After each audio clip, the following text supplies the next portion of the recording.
Bonjour mes chers téléspectateurs, bonjour mes amis. Oui, bonjour. Je peux vous appeler mes amis. Oui, tu peux, Bien oui, sûr. oui, bien sûr. Ça va bien? Tout le monde? Tout le monde. Collectif. Très bien. J'ai une petite chose dont je voudrais vous parler. Vous allez m'expliquer en 2 mots. Il y a eu une réunion de l'Assemblée plénière de la collectivité territoriale qui avait été prévue le 29 avril. Elle n'a pas pu se tenir faute de quorum. Ah ouais, C'est assez surprenant. Hein? L'Assemblée de Martinique nous dit mettre tout en œuvre pour que les nombreux dossiers prévus ce jour. Alors, quel dossier? La modification du budget, la stratégie logistique et le règlement sectoriel d'attribution des subventions. Et puis, pour tout ça doit être étudié, ils ont envoyé ça au lundi 5 mai. Bon, on glose là-dessus ou bien on passe, on continue? Alors sinon, Oui, Oui, oui, ouais. depuis, en fait, les choses, Oui. l'Assemblée s'est tenue. Oui. Un extrait d'une interview que le général Vigilant a accordé à Antilla. Il explique, je vais citer, « Mon parcours montre que c'est possible d'y arriver. C'est le message que je veux adresser aux jeunes. Pour moi, l'égalité, c'est d'abord l'égalité des opportunités. » Une nouvelle conception de l'égalité. La possibilité de tenter sa chance. Mon père m'avait appris à ne jamais répondre par la violence aux insultes ou aux provocations. Et ma mère m'avait transmis cette idée très forte. Si tu échoues, ce n'est pas parce que tu es noir, c'est parce que tu n'as pas assez travaillé. Cette phrase m'a guidé toute ma vie. Bien sûr, les discriminations existent. Bien sûr que les injustices sont réelles, mais ce n'est jamais une excuse pour baisser les bras.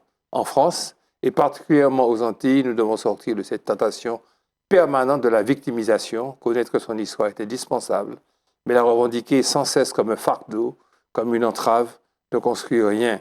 J'ai trouvé ça intéressant parce que c'était le mois de mai où on ne sait pas très bien, la cale du navire, le ressentiment, l'analyse, l'histoire. Et je me suis dit que finalement, il fallait parler d'un homme qui est le seul général noir de France, qui est arrivé à la force de son intelligence. J'ai l'impression qu'il était très fort, techniquement, très très fort. Parce que pour qu'il puisse être là, il fallait que ce soit vraiment le premier au niveau des prestations physiques, même techniques, quoi. C'est-à-dire à la conduite de son... Au pilotage, enfin, aux commandes, voilà le mot, de son avion, il devait certainement être le meilleur et imposer le respect. Et puis ensuite, intellectuellement, il a pu se développer. Je voulais... Rappelle-moi de te parler de la misandrie. On fera ça en aparté. La misandrie. Non, moi, je suis partageuse. Hein. Moi, Actualité.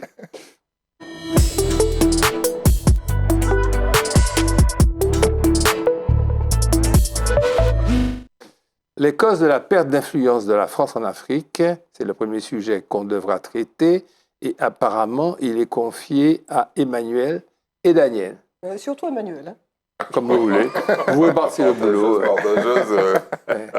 Alors, la perte d'influence de la France en Afrique. Alors, entre erreur française et guerre hybride, parce qu'il faut là aussi réintégrer ce facteur dans la compréhension de ce qui se passe. Absolument. Donc, en effet, on constate que la France perd de l'influence en Afrique. Ça, et année après année. Sérieusement. Et sérieusement. Et là, pour des raisons, des facteurs multiples. Des facteurs liés à... Enfin, c'est une combinaison d'éléments externes, internes, des erreurs stratégiques de la France, et puis une offensive aussi, probablement, ça a vraiment orchestré par l'extérieur. Alors moi, j'ai noté 4 causes principales, ou 4 faits principaux qui mesurent la perte d'influence.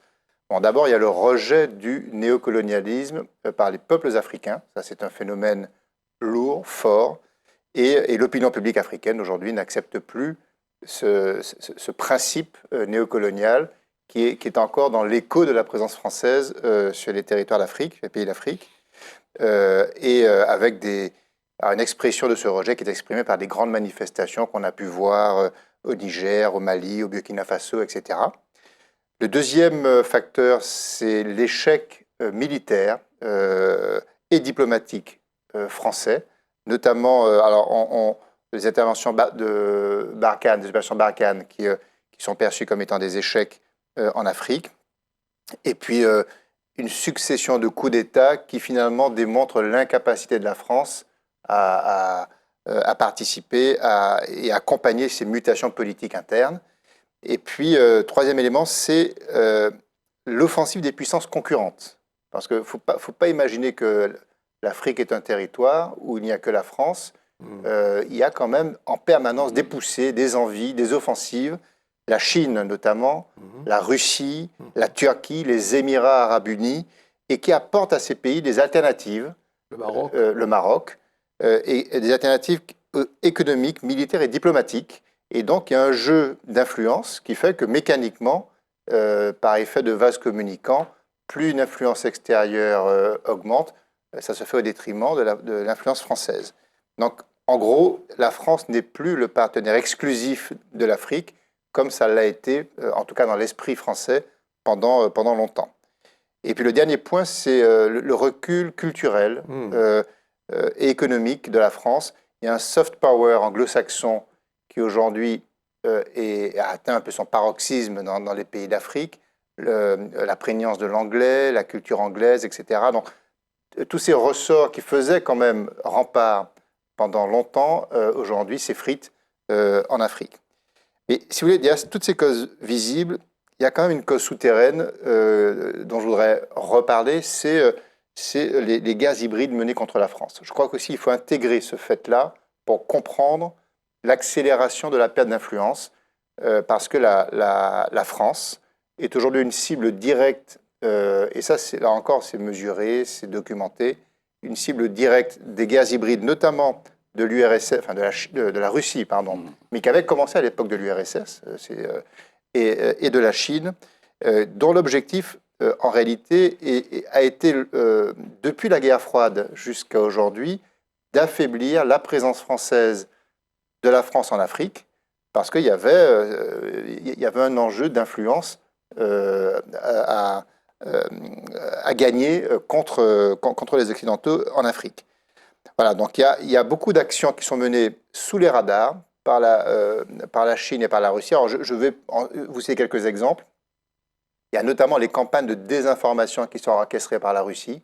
On sait qu'en Russie, il y a ce qu'on appelle des batteries qui produisent des contenus de manière très organisée, très orchestrée pour alimenter les opinions publiques de contre-information qui déstabilisent les pays. Donc, Moscou finance et pilote des réseaux de pages Facebook, des comptes Twitter, des chaînes Telegram en Afrique francophone pour propager un discours anti-français. Donc ça, il y a cette influence-là. On parle des troll farms russes qui sont extrêmement performantes et efficaces. Il y a aussi le soutien des mouvements panafricains radicaux par la Russie, notamment, alors il y a des groupes comme Irewolo debout sur les remparts au Mali, qui est un mouvement directement financé par la Russie, et ces mouvements appellent à la rupture immédiate avec Paris et à l'installation d'accords militaires avec la Russie. C'est là qu'on a vu notamment le groupe dont j'ai oublié le nom, le groupe russe de Wagner, qui a là aussi installé son influence. Et puis, il y a aussi le soft power éducatif et culturel agressif fait par la Chine. Alors, la Chine aborde ces attaques hybrides avec un peu plus de diplomatie que la Russie, mais avec beaucoup d'efficacité, en finançant des installations utiles pour les pays d'Afrique, et en cela, en gagnant en influence sur ces pays.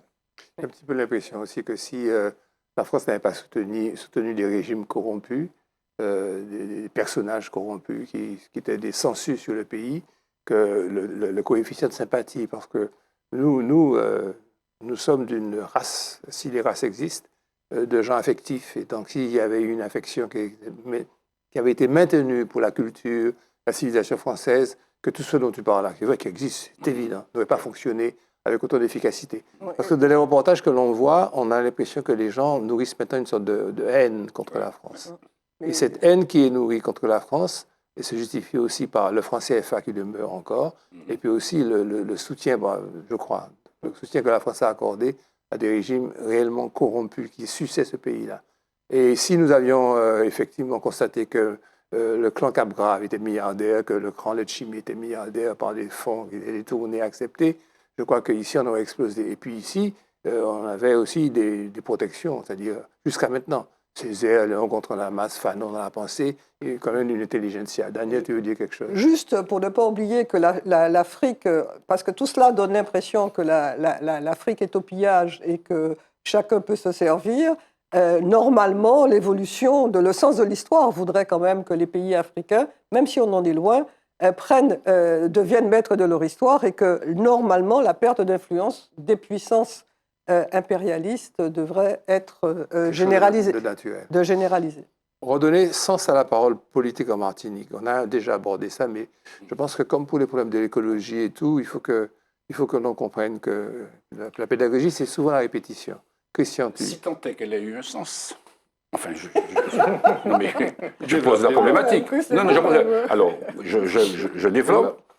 La religion, par exemple. La religion a un sens. Mais la religion, accaparée par les hommes, elle est pervertie. La politique aussi a un sens. Depuis la société grecque, construire la cité, organiser, vous voyez, c'est tout ça la politique. C'est créer des infrastructures, c'est orienter un développement. Bien. Mais quand elle est contenue dans des partis, elle perd, si vous voulez, son sens parce qu'il me semble que c'est les confrontations qui prennent le pas. En tout cas, c'est le cas chez nous. Chez nous, on a le sentiment que, bien qu'on soit de gauche, soi-disant, les gauches se tapent dessus depuis très longtemps. Et vous voyez, et aujourd'hui, on a aussi une jeunesse qui ne croit plus en la politique. Non seulement la jeunesse, parce qu'on a perdu, à mon avis, le sens. Donc, ça me semble effectivement très important. Aujourd'hui, quasiment rien ne concourt à l'unité. Alors, pourquoi la parole politique devrait avoir un sens? Et je veux reparler de ce dont j'ai parlé la semaine dernière, Compagnie Créole ou Cassav, qui ont montré que c'est possible de s'unir quand on vient des Outre-mer pour pouvoir faire quelque chose. Donc c'est de manière symbolique. Je veux parler de Jocelyne Béroir qui disait dans votre manifestation 36 heures pour demain, arrêtons d'être contre et soyons pour. Donc si vous voulez, ce sont des orientations, peut-être théoriques, mais c'est comme ça qu'on construit. Et effectivement, je pense qu'un nouveau langage politique devrait être possible. Mais il repose sur des ambitions partagées. Il repose sur une humilité. Il repose sur le fait d'arrêter parler d'opposition. Ça me frappe toujours, on dit l'opposition, l'opposition. Et l'opposition reste dans sa terminologie d'opposition. Ouais. Vous voyez, et ça aussi, c'est quelque chose que nous traînons peut-être aussi de la France, mais en réalité, il devrait y avoir une complémentarité et pas une opposition. C'est une question d'état d'esprit. Et puis j'ai envie de dire, œuvrons pour des choses fondamentales, la propreté, la discipline, l'organisation, le bonheur des gens, le transport, si vous voulez, c'est ça la politique, c'est favoriser la vie des gens. Et je pense que si on se mobilise sur des orientations comme ça, on peut donner un sens à la parole politique.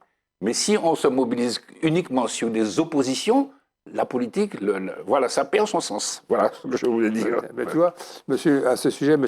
Serge Letchimy te répond. Il a dressé un bilan de ses 3 ans et demi à la tête de la collectivité. Il a rappelé que cette première moitié de mandat n'a pas été de tout repos et dit va nous décortiquer. Oui, Serge Letchimy arrive à la moitié de son mandat et je ne suis pas sûr qu'il soit conscient que c'est la moitié. Je pensais qu'il pense que c'était presque fini. Donc, ce n'est pas fini. Donc, il faut aller jusqu'en 2028. Et puis, il y a beaucoup de conseillers territoriaux qui disaient « Ouais, nous, je travaille. » Ben non, il faut continuer à travailler parce que le peuple vous a mis là pour ça. Pour ça, il faut y aller. Bon, évidemment, je ne vais pas contredire Letchimy sur son bilan. Que bon, la liste à la Prévert qu'il sort est faite d'éléments objectifs. Alors, je vais en citer quelques-uns. La réorganisation de la CTM, avec ce fameux organigramme que nous avons attendu quand même relativement longtemps, avec près de 6 000 agents. Et c'est là qu'on apprend qu'il y a 6 000 personnes. Il y a des gens qui étaient restés sur 4 000. Oui. On est monté à 6 000. Okay. Donc, finalement, ils ne partent pas à la retraite, alors, ces gens-là. Donc, je plaisante, je me fais des potes. Il y a un autre élément sur le plan financier. Alors, il y a enfin une vérité. Et je vais vous expliquer pourquoi c'est une vérité. Serge Letchimy avoue que quand il est arrivé, il a ouvert les tiroirs et il a trouvé plus de 220 millions d'euros de factures impayées. Appelons un chat un chat. et que c'est facture impayée, tout le monde va dire c'est Alfred Marie-Jeanne. Ben non, pas seulement Alfred Marie-Jeanne. Il y a des factures qui dataient du Conseil régional et du Conseil général avant 2021, vous imaginez. Bon. Et donc la question, c'est de savoir mais pourquoi Serge Letchimy n'a pas dénoncé ça plus tôt, puisque les 220 millions, il faut encore les payer. Et puis, ils ont augmenté, puisqu'il y a eu d'autres factures impayées. Parce que s'il avait dénoncé, il y aurait eu une mise sous tutelle immédiate.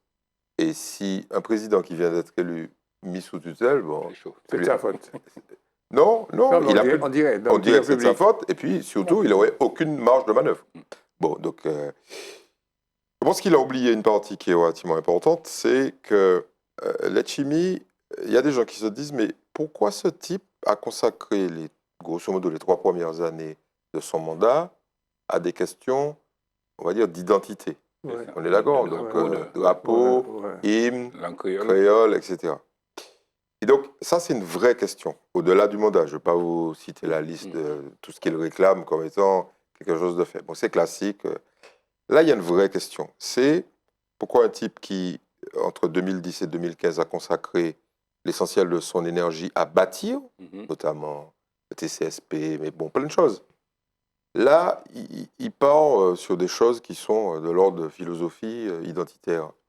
Pour une raison simple, on en parlait, la montée du radicalisme s'inscrit dans la jeunesse. Elle ne s'inscrit pas chez des gens qui ont plus de 60 ans. Elle s'inscrit chez des gens qui ont entre 17 ans et 25 ans. Donc, ces gens-là, ils vont grandir, ils vont mûrir, et pendant 50 ans, ils vont parler de ça. Une société martiniquaise avec des gens qui sont jeunes et qui sont persuadés que les solutions viendront d'un changement de posture politique radicale, ce n'est pas forcément une bonne nouvelle pour l'establishment politique. Donc, quand tu as le cul entre deux chaises, comme Letchimy, où tu dois satisfaire l'aile, on va dire, progressiste, radicale de ton alliance, et de l'autre côté, l'aile plutôt libérale, plutôt, on va dire, accommodante avec le business, etc., il faut faire des choix. Donc, je pense que la vraie fracture, elle est là. Et je pense que Serge Letchimy a atterri.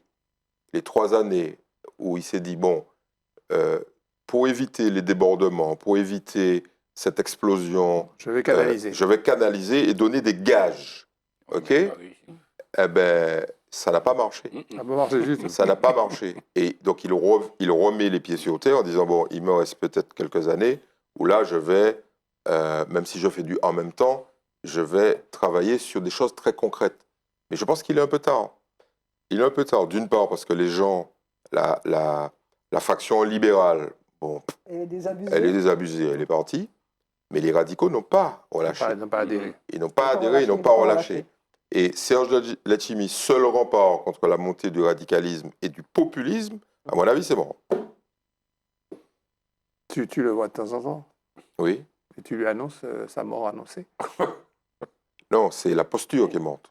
C'est pas lui qui est mort, c'est la posture, c'est le rôle de rempart qui ne tient plus. En 3 ans, il peut réhabiliter les choses, il peut changer les choses. Non.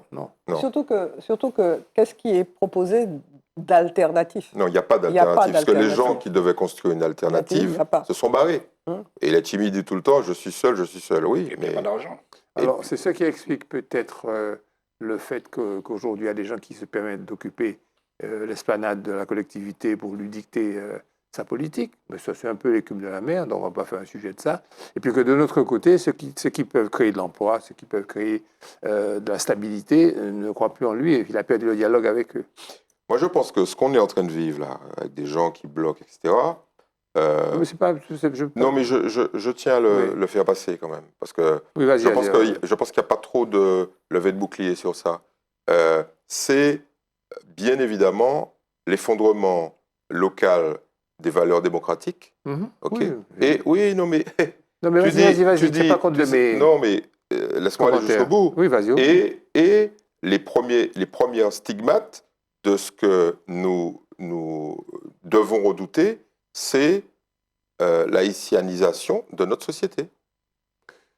C'est un sujet, on va en parler. Oh, mais je ne suis pas du tout d'accord avec toi. Les 10 principaux cartels de narcotrafic, là, tu seras d'accord avec Emmanuel, dans le monde classé par ordre de puissance et qui sont là. Parce qu'on ne parle pas comme ça dans l'air. Vas-y.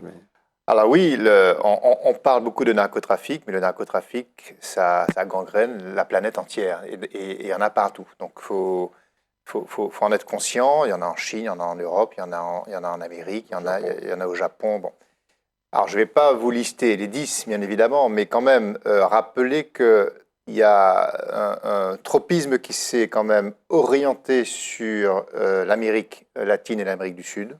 Et qu'aujourd'hui, c'est les grands foyers de cartels se retrouvent au Mexique. Donc c'est là qu'il y a le plus gros cartel, avec les cartels de Sinaloa et de Jalisco de nouvelle génération, qui contrôlent aujourd'hui la majorité du trafic de cocaïne, de méthamphétamine et de fentanyl vers les États-Unis et l'Europe. Donc ça, c'est le gros, c'est le big one. Et ce qui est intéressant, c'est de mesurer l'impact de ces cartels chez nous.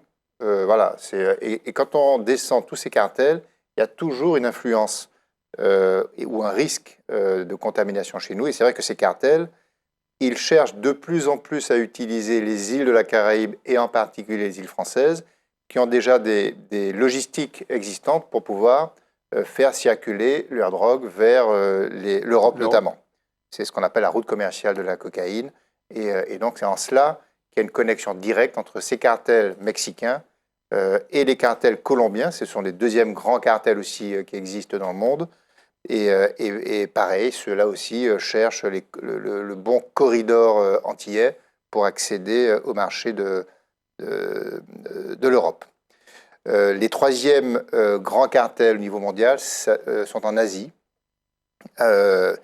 Et qui sont très interconnectés avec les mafias européennes.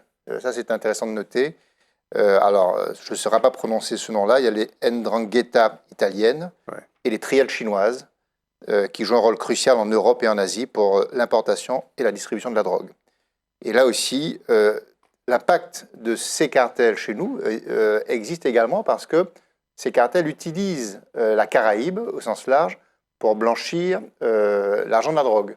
Et vous voyez, alors on ne va pas stigmatiser, mais il y a quand même beaucoup de nos îles voisines où on voit monter des hôpitaux, on voit monter des marinas, on voit monter des équipements publics, des universités financées pour partie probablement par les fonds de la drogue. Et puis il y a aussi la zone grise du narcotrafic mondial, c'est la Caraïbe quand même, où il y a quand même là aussi des cartels caribéens purs et qui ont là aussi un impact important pour nous parce que ça participe notamment à l'activation des violences liées à la revente directe. Et ça, on ne mesure pas encore vraiment l'impact de ces cartels chez nous, mais ils sont réels parce que ceux-là peuvent et utilisent déjà sans doute nos territoires, non pas comme canal d'exportation, mais comme lieu de consommation. Et alors, ça gangrène la Caraïbe large, mais alors je n'ai pas de données précises pour savoir à quel point ça concerne nos territoires, mais en tout cas, il faut s'en prémunir. Et je pense que les autorités publiques sont tout à fait conscientes de la pression qui pèse sur les Antilles par tous ces cartels, et la France également, puisqu'il y a une loi qui vient d'être votée pour pouvoir lutter contre le narcotrafic. Voilà, donc la guerre des cartels ne se joue pas seulement au Mexique ou en Colombie. Aujourd'hui, la Martinique est à quelques vagues de cette criminalité organisée mondiale, et donc il y a urgence à anticiper et à protéger nos territoires insulaires. Ok. Je sais que tu as eu beaucoup à dire. dire. Je suis très content parce que je découvre qu'Emmanuel tient des propos que j'entends, que je m'entends prononcer de temps en temps, et je passais pour être un imbécile heureux. Merci beaucoup, Emmanuel. Je t'en prie. Mais tu sais, nul n'est prophète dans son pays. En parlant de prophétie, le pape François, artisan de renouveau de l'enseignement social de l'Église, je pensais que donner à un athée laïque comme toi le soin de traiter ça. Je ne savais pas. Oui. Ouais, dans certains cas, il vaut mieux prendre du recul, on va dire ça comme ça. Je vous rappelle que le pape est mort pape. Alors, Faut revenons dire à notre brutalement, sujet. brutalement. François, artisan Est-ce de que tu as renouveau vu- de est-ce que tu as l'enseignement vu- social de l'Église, s'il vous plaît. Non, non, vas-y. non. Est-ce que tu as vu le décès qui dit que quand J.D. Vance rentre aux États-Unis, il dit à Trump, mission accomplie. Parce que le pape est mort On le soupçonne d'avoir... le lendemain de sa visite. allons être plus sérieux parce que sinon Gérard va s'énerver. Alors, Je le suis déjà. quand le pape François était dans son pays natal, on l'a soupçonné un temps d'avoir En été Argentine. en Argentine. C'est vrai que tout le monde ne le sait pas. Il y a même des gens qui disent qu'il est italien. Non, il n'est pas italien. C'est un Argentin. Argentin. Il n'est jamais retourné en Argentine. Vous avez noté après avoir été élu. Mais il était resté, a priori, déjà trop longtemps. On l'a soupçonné d'avoir été plutôt, on va dire, cool, pour employer un mot jeune, avec la junte militaire. Or, ce n'est pas vraiment le cas. C'était déjà un pape qui marquait, c'était déjà un homme d'église qui marquait son environnement avec une fibre sociale. En fait, grosso modo, il y a des papes de gauche et il y a des papes de droite. Finalement. Hein? On a découvert ça, réellement. Cette fois-là, on a découvert. Ça, c'est net maintenant. On est d'accord. Ah, ouais. Bon, alors, évidemment, pour la majorité des cardinaux, ce type était un gauchiste. Un gauchiste parce que il avait fait des choix, en particulier des choix d'assainissement des finances de l'Église. Ok. On parle très souvent, et il y a eu beaucoup de scandales d'ailleurs, de cette espèce d'alliance de fait entre la mafia italienne, la Cosa Nostra, la Ndrangheta notamment, et l'Église. Il a dit stop. Donc déjà, ça, c'est plutôt courageux. Et au-delà de son positionnement politique, son courage est de mettre en pratique les valeurs de l'Église, les valeurs fondamentales de l'Église. Autre sujet profondément social, c'est, et en lien avec les valeurs, c'est la lutte contre la pauvreté. Il y a un pape qui dit, bon, ça suffit, les multinationales, arrêtez, qui dit stop aux Américains dans leur volonté de dominer le monde sur le plan économique, de faire des guerres parce qu'il faut faire marcher les conglomérats du business de l'armament. Militaro-industriel. Le terme consacré, c'est ça, militaro-industriel. Il faut qu'il y ait des guerres pour que l'économie... Oui. Il dit stop. Ça aussi, c'est profondément archaïque par rapport aux classiques, aux valeurs classiques de Rome.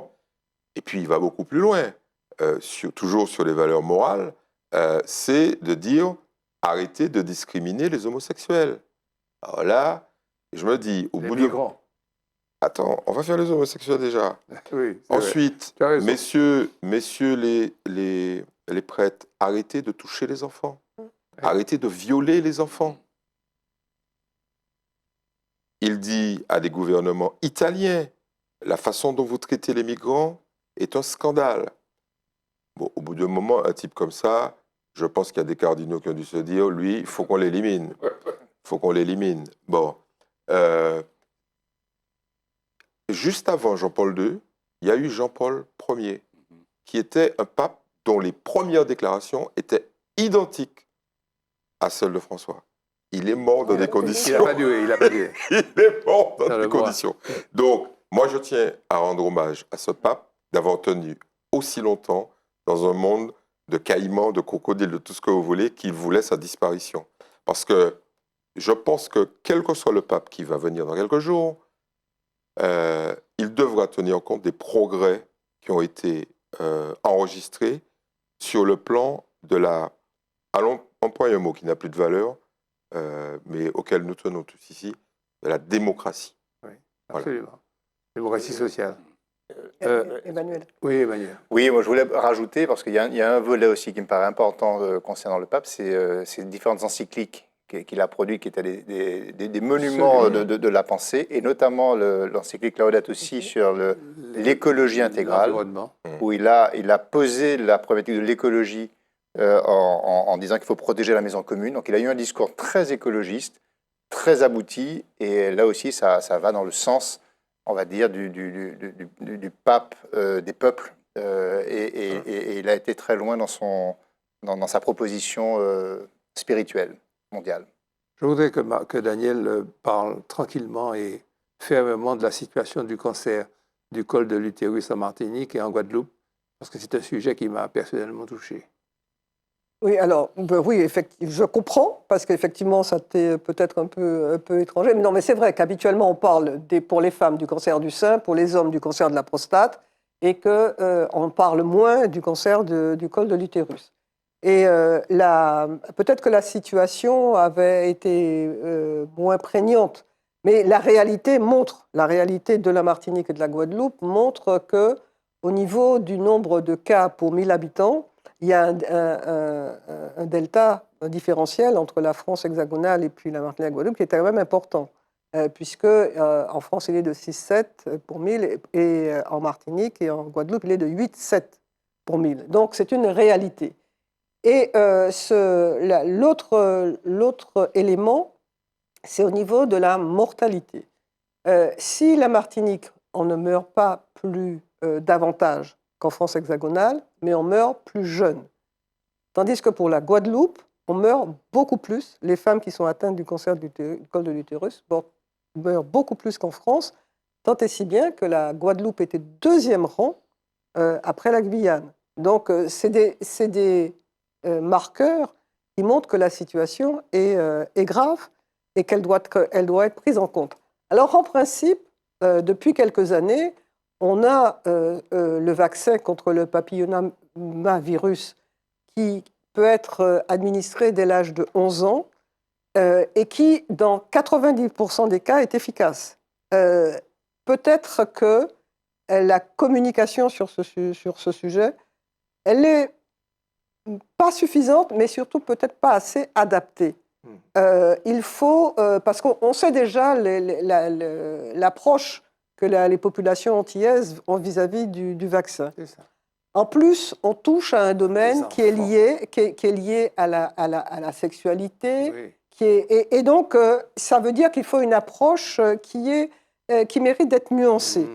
Et c'est la raison pour laquelle, même s'il y a des moyens qui sont mis en place, que ce soit par l'ARS que par les associations, il reste un effort important à faire. Au niveau de la prévention, en Martinique, on est à 50%, en Guadeloupe, on n'est qu'à 29%. Donc, alors qu'en France, on est dans des proportions beaucoup plus importantes. Donc, le vrai travail consiste à prévenir et à communiquer pour pouvoir convaincre les personnes d'aller davantage faire des examens.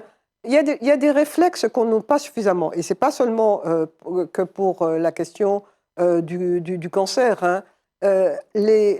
Intégrer le fait que chaque année, on doit aller faire un bilan. Il y a beaucoup de choses qui sont gratuites, c'est-à-dire que les gens n'ont pas à payer, mais il faut qu'ils fassent la démarche. Et on parlait de la chlordécone des fois, le test est gratuit, mais les gens ne le font pas forcément. Ce rapport à la santé, ce rapport au corps, il faut que nous apprenions à avoir la maîtrise de cela, parce que ce n'est pas une fatalité. On a le sentiment que les gens ont un sentiment de fatalité en disant bon, ce qui doit se passer, doit se passer. Non, on peut avoir la maîtrise, la science, les équipements. On a de la chance d'être dans un pays où l'accès aux soins est gratuit. Et donc, il faut que nous en emparions pour pouvoir avoir la maîtrise de notre santé, parce que de là dépend la vie que nous aurons à être davantage présents pour nos proches, et non pas de devoir être atteint de cancer et partir plus vite. Parle du frottis. Alors, le frottis, je veux dire, en plus, en tant que femme, hein, c'est vraiment quelque chose d'anodin. Et c'est un examen qui permet de déceler s'il y a un problème. Et donc, il suffit, et le médecin traitant peut vous le faire, ce n'est pas forcément aller chez un gynécologue. Ah bon. Donc, par conséquent, oui, absolument. Donc, par conséquent, il faut inciter les gens d'abord à avoir un médecin traitant, parce que finalement, on s'aperçoit que tout le monde n'a pas un médecin traitant. C'est-à-dire qu'il y a une grande partie de la population qui n'a pas de médecin traitant et donc qui ne va pas consulter régulièrement. Alors que là, c'est de... Quand tu dis médecin traitant, c'est un médecin que tu vois régulièrement, Ah qui oui. te connaît, Oui, qui et connaît puis tes antécédents, qui a ta déclares, fiche, et qui sait, qui fait la corrélation entre tes différentes maladies, ton âge et tout Absolument. ça. D'accord. Alors, quand vous êtes... moi, mon médecin traitant, je n'ai pas besoin de le voir chaque année, parce que mon âge me permet, et parce que je n'ai pas de pathologie, Dieu merci, d'aller tous les ans. Donc, je peux aller le voir tous les 2 ou tous les 3 ans. Mais quand on est plus jeune, il faut y aller plus souvent, parce que c'est la prévention qui permet de guérir. C'est ça qu'il faut savoir. C'est qu'en allant faire un bilan ou un examen chaque année, s'il y a une anomalie, elle est découverte très tôt et on vous donne tout de suite, on vous met en place ce qu'il faut pour que ça ne se développe pas. OK. Qu'est-ce qu'on a après? On a la culture, après ça va être un jingle culture.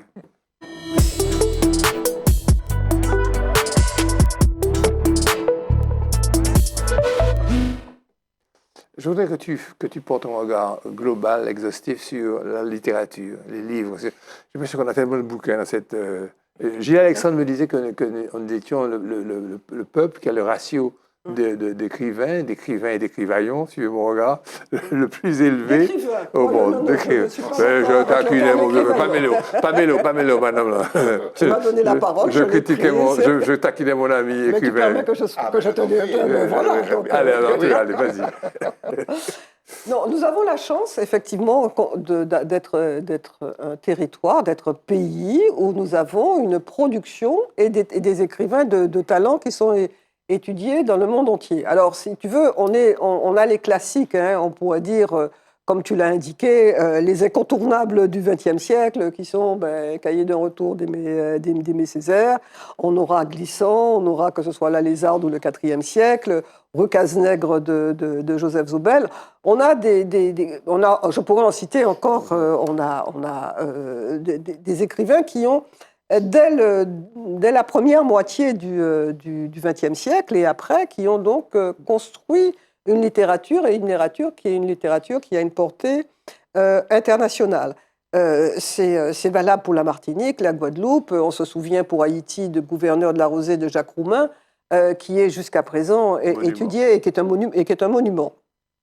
Ensuite, on a eu la créolité et la post-créolité. Alors, quand on se souvient, Chronique des Sept Misères de Chamoiseau, effectivement, ça a apparu, c'était quelque chose peut-être de frais, de nouveau.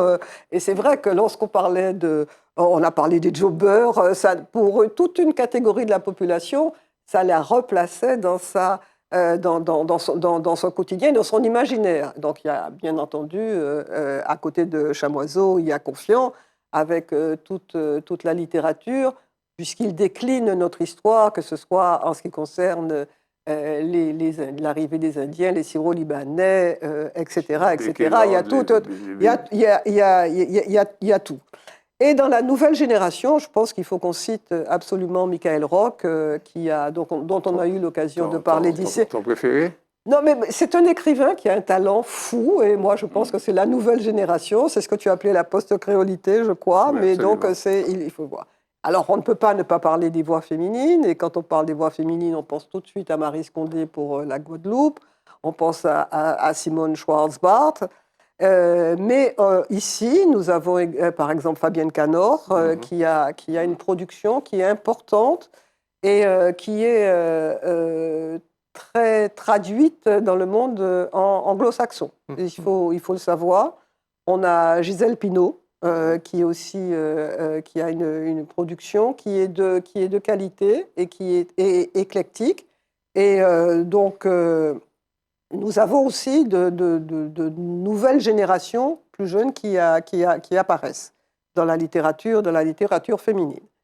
Alors, dans les éléments à ouvrir et à redécouvrir, tu me disais, tu faisais allusion à Delcham, Ernest Pépin, et ensuite la littérature de jeunesse. Alors la littérature de jeunesse, moi je considère que c'est un genre qui a pris du temps avant de se développer. Mais on ne peut pas ne pas parler d'Ina Césaire, parce qu'elle a été parmi les premières à concevoir. Et puis, vous avez bien entendu Annick Sylvestre, Barbara Jean-Élie, donc, et il y en a, je ne pourrais pas toutes les citer.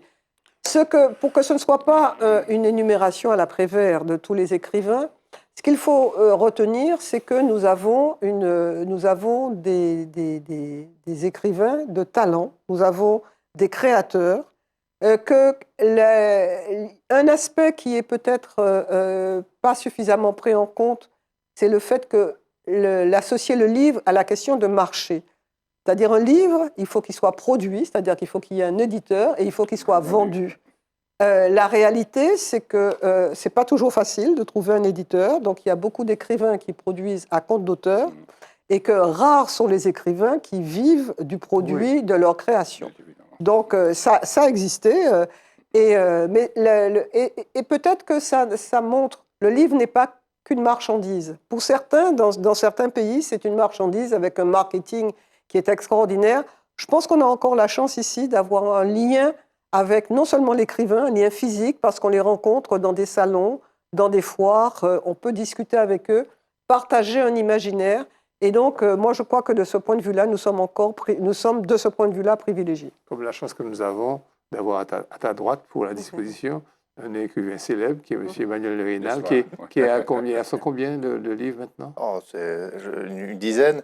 Et ce que je voudrais rajouter, c'est que je crois que la Martinique, la Guadeloupe, ce sont des terres d'inspiration absolument uniques au monde. Parce qu'on est sur des micro-territoires où il y a une densité, il y a une intensité historique, géographique, humaine. L'historique, c'est très important. Oui, et un auteur, il a besoin de se laisser inspirer. Et je ne connais pas d'autres pays que les nôtres pour stimuler favorablement une créativité. On a la chance d'être dans un pays très inspirant, avec des épisodes très forts de notre histoire, mais de notre nature.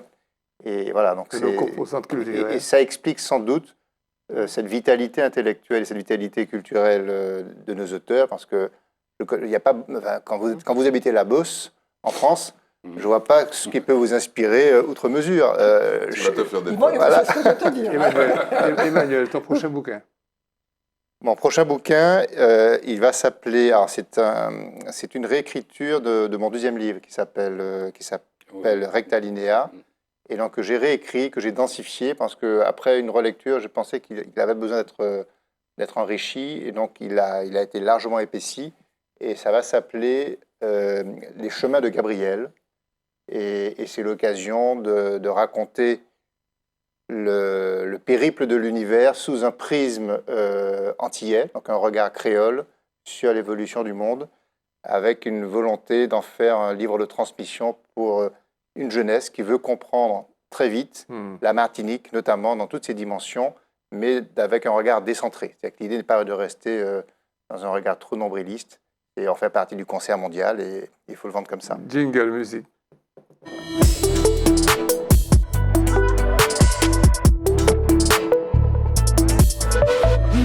Moi, j'aimerais relever le concept d'industrie culturelle, industrie de la création. Effectivement, ça se décline dans la littérature, dans la peinture, dans l'audiovisuel et aussi dans la musique, bien sûr. Alors, aujourd'hui, je vais vous parler d'un compositeur, d'un artiste, c'est Guy-Marc Vadleux, c'est le fils de Guy Vadleux, à qui j'ai consacré la semaine dernière un petit clin d'œil. Et je pense qu'il a toutes les caractéristiques de ce que vous décrivez également. Source d'inspiration dans son pays, vocation à parler au monde à travers la maîtrise de son jeu et de ce style. Alors, Guy-Marc, je vous l'ai dit effectivement, le fils de Guy Vadleux, dans sa jeunesse, ses parents ont acheté un piano. Et ce piano l'a impressionné. Donc, il a commencé en autodidacte. Et puis un jour, enfin, je fais un raccourci, on lui a fait écouter Michel Camilo. Ça l'a révolutionné. Michel Camilo, pianiste de Santo Domingo, voilà, la République dominicaine. En plus, il est allé au lycée, et là, quand il est allé au lycée, il a noué des amitiés avec un certain nombre de musiciens. Et puis, surtout, il a eu un coach, c'est Ghislaine Bélance, que vous connaissez, qui s'est beaucoup investi dans le monde de la musique. Il a rencontré Chico Gelman, il a rencontré un gars qui s'appelle Jean-Michel Ragioli, qui revenait de Cuba. À 16 ans, il a fait sa première composition. Et je me rappelle il ne pouvait pas encore s'inscrire à la SACEM puisqu'il était mineur, et c'est son père qui a fait son inscription, si vous voulez, bon, qu'il n'a pas, voilà. Et puis, voilà. Bon, maintenant, pour aller directement, je vais vous proposer d'écouter un premier titre qui s'appelle Prélude. Ok. Quelques extraits.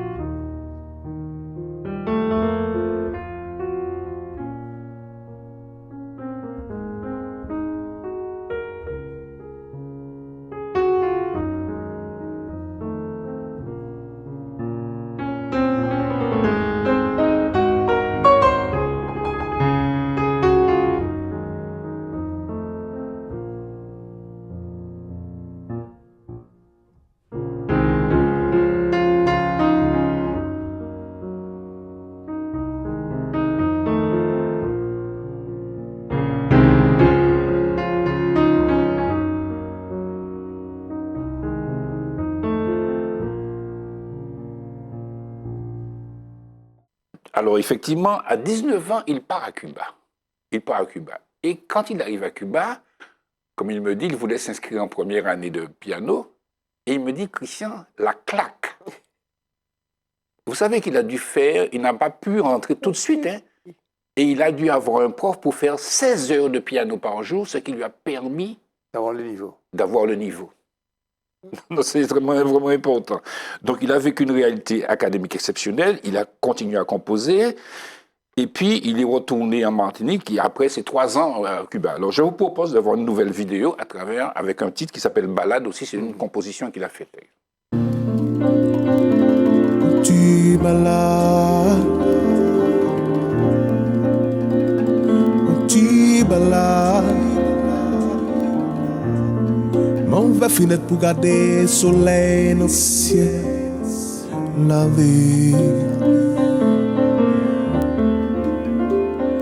Tu balades. Guadeloupe, como se dice en francés. Soy pianista, cantante y me encanta la música del Caribe, me encanta el jazz, me encanta la música bailable, la música popular y me encanta crear música. Y entonces espero que en toda esa creación que podamos hacer algo que le guste a la gente. Alors, on va continuer par une vidéo aussi où il parle un petit peu de son itinéraire à Cuba. Donc, je lui laisse la parole. Ah ouais, c'est intéressant.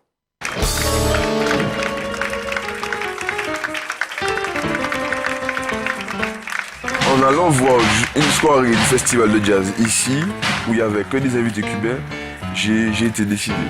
Tu vois, il y avait Chucho Valdés, il y avait Arturo Sandoval, Hernan Lopez Nusa qui était là. Il y avait aussi Royal Groove. Et je te dis qu'après ce soir-là, je me suis dit, ah non, c'est là que j'ai fait l'Institut supérieur de l'art de la Havane. Et j'ai fait 3 ans d'études, donc ce qui équivaudrait à la licence. Mais c'est en piano, hein, parce que c'est particulier quand même, puisque c'est au conservatoire. C'est un pays qui m'a quand même fait prendre conscience des choses et qui me fait voir les valeurs des choses aussi. Tu vois, parce que on est dans un pays, en Martinique, bon, pour moi, tu sais, on est tous bien, on est à l'aise, on ne voit pas la nécessité de pousser, de toujours voir plus loin, de toujours aller plus loin, tu vois. Et les Cubains, ils sont face à des situations incroyables et ils arrivent à travailler, ils arrivent à garder la motivation et à chercher la perfection, quoi. Voilà, c'est une leçon quand même de vie, expérience. De vie, absolument. Et ça valorise bien évidemment Cuba. Alors, ses références, bien évidemment, c'est Michel Camilo, c'est Maurice Cultier, c'est Paulo Rosine, c'est Duke Ellington, Bud Powell. Donc, il a étudié tout ça. Et il a un savoir, Chick Corea, Arturo Sandoval. Et il s'exporte également. Il est allé à Singapour, il est allé en Afrique, il a joué avec la chanteuse Naya, il a fait des tournées. Le mois prochain, il retourne à Cuba avec l'Alliance française. Et puis, il doit aller au Festival de Jazz de la Carthagène. On n'en parle pas tout ça, mais tout ça, c'est aussi très important. Et puis, il a aussi un prochain album qu'il prépare. Je vous propose d'avoir une nouvelle vidéo, c'est au New Morning, à Paris. Aussi, ça fait partie de ses itinéraires.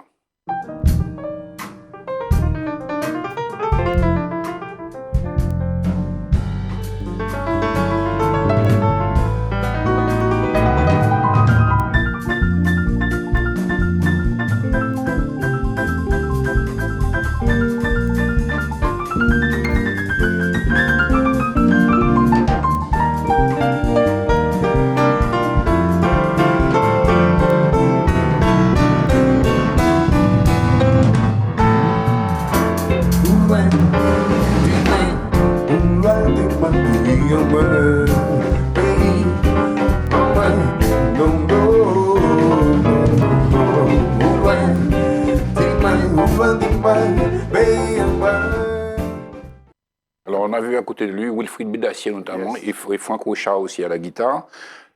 Tu l'as remarqué, il a un intérêt pour le chant. Quand il a commencé à chanter, je me suis dit, mais pourquoi il chante? Non, mais... Et puis après, j'ai mesuré. Vous savez, c'est ça. J'ai mesuré non seulement son amour pour le chant, sa justesse aussi, et puis l'émotion qu'il dégage. Et puis j'ai mesuré aussi la qualité de ses textes de chansons. Voilà. Donc il a des compositions élaborées, et il dit, je veux faire un jazz qui s'écoute mais qui peut se danser. Je veux bâtir un pont entre la musique élaborée et la musique populaire. De faire de la musique élaborée une musique populaire. Donc, ce sont des ambitions qui sont très généreuses. Et donc, je vais vous faire écouter un dernier titre qui s'appelle Fouya Pendou, c'est bien chez nous, où il parle de la nature. Très joli. On n'aura pas le temps d'écouter tout le texte, mais c'est vraiment intéressant. Tout comme un gars dansé.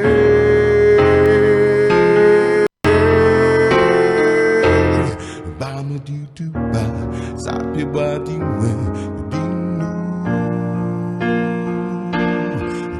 l'essentiel, l'odeur en sangomier, nous c'est non coco. Bah me dit tout bas, ça peut pas dire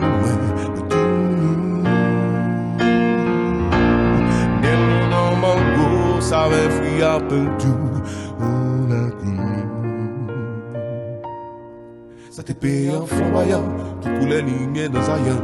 Ça te paye en gommier, cabalo de douce pour vaillant. Ça te paye en pied coco, j'espère l'eau en l'air au terre. Ça te paye en pied mango, à mettre douce et miel si la peau me paye en pied frit à peine.